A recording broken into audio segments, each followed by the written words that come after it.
Manhattan and Palisades fires still mostly uncontained. And at least 95 people are now dead after flash floods in southern and eastern Spain. The recent European heat wave killed almost 2,500 people. Once a village, now an island.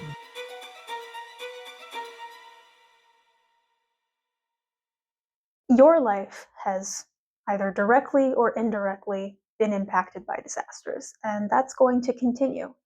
If that's something that worries you, or climate change in general is something that worries you, hi, you're in the right place. If you're also somebody who's like, yeah, I'm worried about that stuff, but oh my god, I don't need to keep doom scrolling and just sit there and feel pointlessly anxious while I get an encyclopedia of doom thrown at me, hi, you're still in the right place. I'm not going to do that. I'm also not going to just bombard you with trivia and then leave it at the end where it's like, okay, I've raised awareness, so go sit with that, I guess. At the end of this video, you are going to have something small, easily attainable, and genuinely helpful to do, so stick around for that. Hi, my name is Phoebe. I'm a writer and communications specialist, and I have decided to spend what little remains of my 20s studying disasters and sustainability for a PhD. So, yay for me. Disasters are, I think, the primary medium through which regular everyday people are going to really finally be confronting the physical impacts of climate change in a way that just wasn't as concrete even a few years ago. Like, the messaging that we used to get about this stuff was really far away and abstract. It would be like, oh, I have one. Here's a polar bear, and he's on an iceberg that's melting because of climate change. You really need to care about that, you monster. And I'd be like, okay, sorry, I do care, that sucks, but I'm 10. So it's just hitting home in a way that it didn't used to. And I think you should have some information about that, and therefore what you can do about it. Let's knock this out. Disasters are getting worse. Point blank, period. It's a fact. You've probably felt this anecdotally, either because you've seen more disaster stories on the news or because, you've been sweating through more heat waves in recent memory. And despite the kind of clickbaity title for this video, I'm not going to sit here and tell you that there's like a secret plot by the elites and the government to use space lasers and geoengineering to manipulate the weather and instigate disasters for nefarious political gain. If that's what you clicked on this for, sorry, none of that is true. And that kind of mis and disinformation is a topic for another day. Disasters are getting worse because of climate change, specifically anthropogenic climate change. Okay, I'm going to try to speedrun a very basic explanation of how climate change affects disasters, so buckle up. First things first, emissions of greenhouse gases have been going up since industrialization. That has caused the global average temperature to go up as well because of the greenhouse gas effect. But where it gets interesting, and bad, is that different planetary systems respond differently to that temperature change, especially at regional levels. This causes changes in local environments that impact the people and societies that live there. Let's look at storms like hurricanes, cyclones, and typhoons as a quick example. The damages caused by this type of disaster are going up compared to the 2004 to 2023 average. In 2024 alone, damages reached an estimated $172.6 billion. But why is that specifically happening? Well, Earth's oceans absorb a lot of Earth's heat, about 90% of excess heat in the last century, in fact. That heat doesn't just sit in one place or get evenly spread out like a peanut butter sandwich. It's dynamic. This model from NASA shows how the ocean's currents transport heat over the globe, which in turn affects weather and maritime climate. As an aside, isn't this just stunning to look at? I mean, it looks like Van Gogh's Starry Night. I know this is just a model, but it really reminds me of how incredible and powerful the oceans are. Like, I could stare at that for hours. Okay, so back to this. The excess heat absorbed by our oceans and seas creates conditions that are ripe for hurricanes and tropical storms, which allows them to become even more powerful. So we get this pretty straightforward pattern where the warmer the Earth continues to get on average, planetary systems will become more likely to respond with extreme weather events. Global warming makes these natural disasters larger and more destructive in magnitude. It increases the frequency at which they occur, which leaves people with less time to recover between hits. It causes disasters to strike new locations that historically aren't used to dealing with that type of threat. And it can also alter the timing of seasonal events like wildfires or floods, making them occur at devastating points in the year that can ruin crops and cause other disturbances. Or there can be some god-awful combination of all the above. So if these disasters are getting worse because of climate change and therefore environmental factors instead of, some conspiracy, what do I mean when I tell you that there really is no such thing as a natural disaster? Well, to understand that, first we have to understand what a disaster actually is.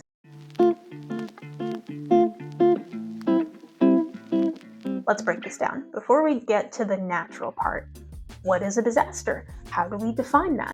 The word disaster comes from Greek and Latin influences. You combine the prefix dis, which means not or bad, with astron, which means star.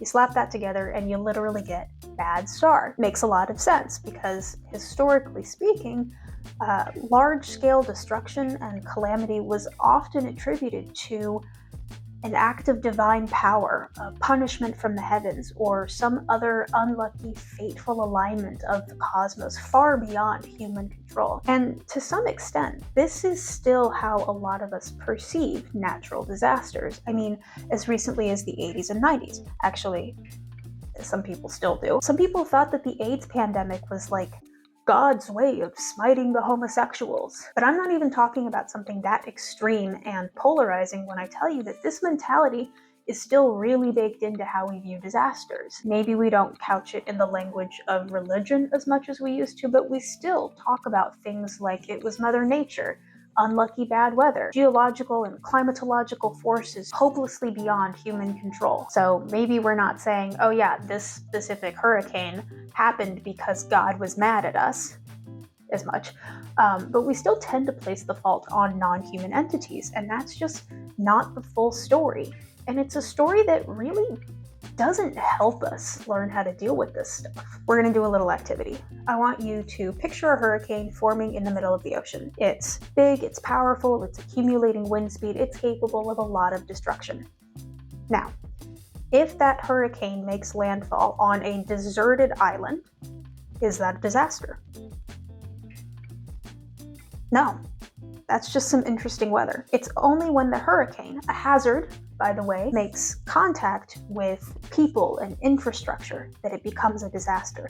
The presence of society, of human stuff, is a prerequisite for a disaster to happen. This is why the term natural disaster can be a little bit misleading. The Mother Nature stuff that actually forms the hurricane can have very little to do with whether or not it becomes a crisis. Let's put together a working definition based on that. Let's say disasters equal people plus exposure to an active hazard. Now, let's test that definition. In her book, Disasters: A Sociological Approach, Kathleen Tierney breaks down what we can reasonably consider a disaster. Consider the following. Let's say that two people get into a car accident. There are people involved, and they've been exposed to a hazard that technically meets our working definition. Is this a disaster? I think most people would say no. So what's missing here? What's wrong with this? Well, imagine disasters. What kind of stuff comes to mind? Fire, hurricanes, tornadoes, floods, nuclear meltdowns. And what do all of those hazards have in common? Well, they're big. So now we're getting into the issue of scale. So the car accident example might be better described as an emergency. Now, quick note, I do need to be a little careful about the implication that emergencies are small things and disasters are big things because, there are departments of emergency management that are very much in the business of responding to disasters. So just keep in mind that the terminology can vary. The second thing I need to point out as I build this argument is, yeah, people are not separate from nature. We are very much a part of the planet and the environment, and it doesn't really help anything to perpetuate this idea that human beings are separate from nature and therefore above it. So that's a dumb dualism. However, I am conscious of the fact that, the way most people use the word nature in everyday language is just not going to be that nuanced and deep. So for the sake of simplicity, I'm going to set that aside for now. So for our purposes today, we're saying that emergencies are smaller incidents that only affect a few people. Okay, but how many? Under this logic, at what point does an emergency become a disaster? How many people does it have to impact for that to happen? Is it 5, 20, 30, 200, 1,000? Where is that line? Well, as Tierney and other disaster scholars point out, there is no exact number that we can say. Instead, we can look to how this is not just an issue of scale, but of resources and capacity. A community is confronting a disaster when they don't have sufficient resources and capacity to cope with the disaster on their own with minimal disruption. This is the very thing that makes disasters so scary and difficult to live through. You're in a situation where so many people need help that first responders are tapped out and they can't get to everybody. There might be other types of scarcity as well. Not enough food, not enough water or medical supplies, or insufficient evacuation methods. The disaster itself might even destroy the resources that you otherwise would have relied on to get you through this situation. This means something very important. Go back to the hurricane that we pictured earlier, and this time think about resources and capacity. If that hurricane, let's say it's a category 4, it's an inhabited island, it's going to be a disaster no matter what. It's going to down power lines and disrupt supply chains and injure or even kill people. But let's say that this island is split into 2 neighborhoods. One neighborhood is rich and one neighborhood is poor. Who do you think has better resources and capacity to cope with the hurricane? Who is this disaster worse for? Okay, so we're starting to get a clearer sense of what a disaster is, and now we understand that people stuff needs to be involved somehow. But what creates a disaster? Think about that. What I'm really asking you to consider is what generates disaster risk. That's another vocab word, folks. As a rule of thumb, there are 3 components of disaster risk, which are helpfully illustrated in this graph chart thing. This is called Crichton's triangle. You don't need to know that, but I know that, so there you go. This is the name. It's Crichton's triangle. Now, this is a pretty simplified model of risk. There are others out there that go into more depth and detail and nuance. I will do another video later where I get into the nitty-gritty of risk, but for today, this is the basic stuff that you need to understand. Let's go through this point by point. That's a pun. Hazards, as we've established, are what you might typically think of as the natural forces and the Mother Nature stuff. They are the potential ignition point, literally, in the case of wildfires, that can get triggered or set off. Dry, hot conditions create fire hazards, and excessive precipitation creates flood hazards, and so on. Climate change, then, is the motherlode of all hazards because it acts as a hazard amplifier. It makes other hazards worse. As an example, you're already naturally going to have dry, hot conditions in the summer that can create fire hazards. Well, now under climate change, those increased temperatures are ramped up and you're going to get more heat waves that make drier and hotter conditions. Next is exposure, and we've kind of covered this already with our hurricane example, and I think most people understand this pretty easily. Exposure is just whether or not you're exposed to the hazard. You've probably known people who have gone out of their way to live somewhere that's away from a hazard that they're afraid of, like a fault line for earthquakes, or not living on the coast if you're afraid of tsunamis, that kind of thing. Then there's vulnerability. This is the problem child. I don't have time to get into all the weeds in this video today, but just put a pin in it because vulnerability is this big, complex, social, political, economic, historical, whatever thing that gets really messy really fast. So just try not to make too many assumptions about how you think it works. And I'll do a deep dive on it at a later point. The main thing for you to understand is, okay, you have a hazard, you've been exposed to it. Vulnerability describes how much then your day is going to be ruined. How vulnerable are you to the impacts of that hazard once you've been exposed to it? And, there are a few obvious types of vulnerability. People will kind of go straight to not having a lot of money or maybe physical fitness in some way. And those can matter, but there are a ton of unexpected ways that you can be vulnerable to a disaster. Do you have caring responsibilities or dependents that you need to look out for? Are you uninsured? Do you not speak the language in the place that you're living, so you can't read the emergency alerts? All sorts of stuff can go on there. So again, it can get very messy, it can get very complex. I'll do a deep dive later. Vulnerability really becomes the crux of disaster risk creation. Phil O'Keefe, Ken Westgate, and Ben Wisner, I don't know how to pronounce his name, but he's important. Keep him in mind because he's going to come up a lot. His name gets cited in every damn disaster paper that I read. They published a paper called Taking the Naturalness Out of Disasters, and as far as I can tell, that really was the beginning of this modern understanding that we have of how risk creation works. And a lot of people have written about it since. Although disasters are often portrayed as extreme events, disaster and disaster risk reduction theories have long explained that disasters arise from the long-term process of creating and maintaining vulnerabilities, not from hazards. As such, the phrase natural disaster should not be used, since disasters are not natural, rather emerging due to societal conditions. They should be referred to as disasters, and they are societal processes emerging over the long term when people do not have opportunities to help themselves and those around them during hazards. And I just want to point out real quick, this is a super interdisciplinary area. That quote that I just read was from a paper about working animals like horses, donkeys, and mules. So if you're somebody like me who doesn't come from an engineering or a hard sciences background, but you still care about this stuff and want to work on it, there are 1,000,001 plus entry points. Like, you can come at this from any kind of field, perspective, discipline, and there will be something interesting for you to do. So a lot of disaster risk reduction approaches that have been taken by governments of all shapes and sizes, especially beginning in the 20th century, they've largely focused on managing risk from the exposure and hazard points on the triangle.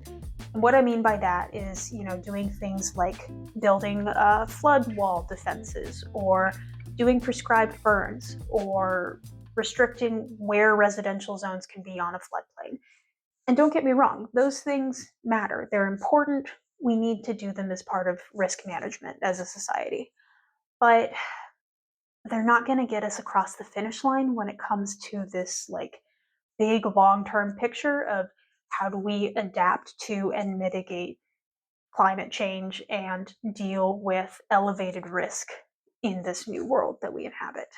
For that stuff, we really need to figure out the people and the politics that create excessive vulnerability among populations.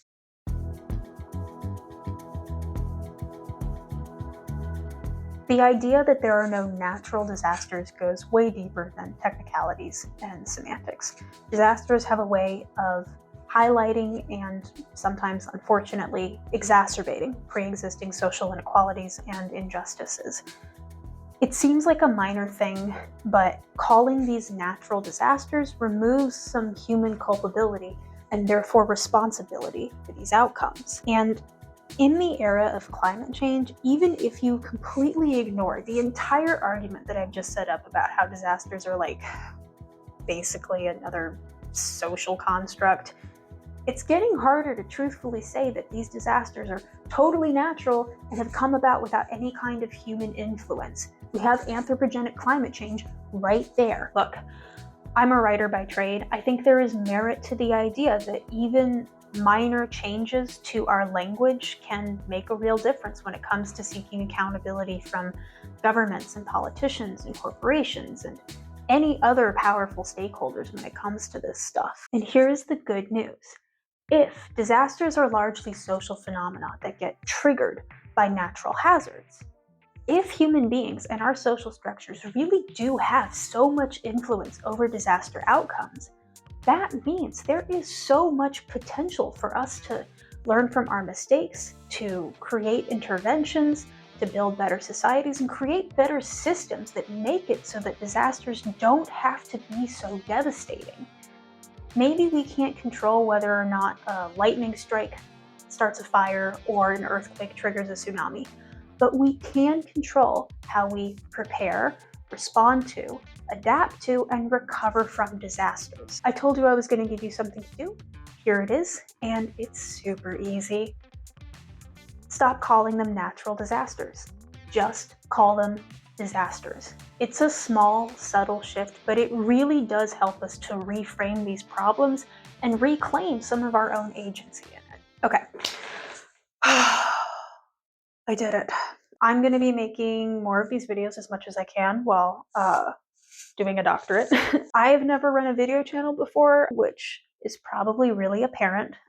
Historically, I have tended not to even post on my own social media accounts, so this is all very new for me.